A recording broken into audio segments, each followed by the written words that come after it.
Hello class. This video presentation is on the UN's 16th Sustainable Development Goal regarding peace, justice, and strong institutions. I'd like to take a couple minutes and discuss a couple key figures of this goal that are of interest to me and explain why. The UN notes that this goal is especially important because for any SDG to be achieved, it's imperative that society exists peacefully and inclusively. This means that people of all ethnicities, genders, religions, or sexual orientations can live under the same laws without worrying about being discriminated against. The other key figure that this goal targets that is of interest to me is ending bribery and corruption. None of the other SDGs can be fully achievable without addressing this issue, which is directly to blame for keeping many people sick, hungry, and impoverished all over the world despite the incredible wealth that exists in the world.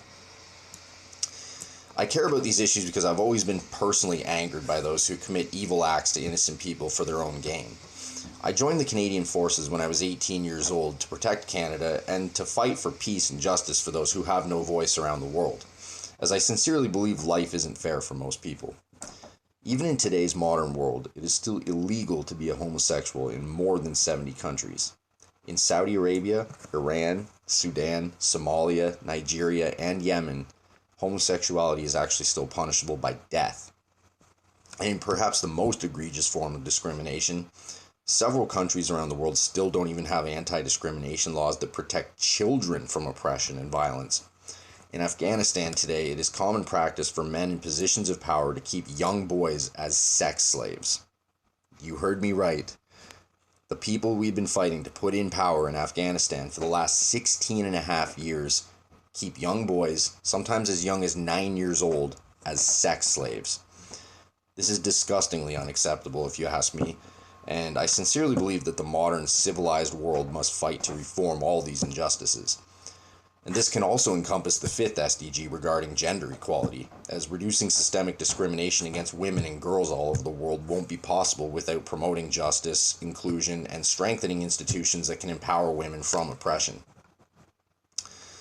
Regarding bribery and corruption, after my time in the Army, I spent more than 3 years backpacking around the world and had the opportunity to visit more than 40 countries. I saw firsthand how this injustice thrives in many corners of the world.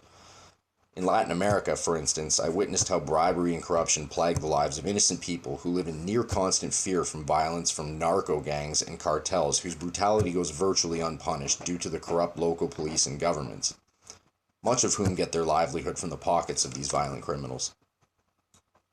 This key figure of ending bribery and corruption could arguably have a massive impact on the 13th SDG regarding climate action as well. After all, if it weren't for the influence of fossil fuel companies on governments and elected officials, it would be far easier to implement climate action. When all these sad truths about the modern condition of the world are considered, it's no wonder that this is a top priority for achieving sustainable development, as it directly correlates to every other SDG in one way or another. None of the SDGs will be achievable without peace, justice, and strong institutions that are willing to uphold the rule of law. Thank you.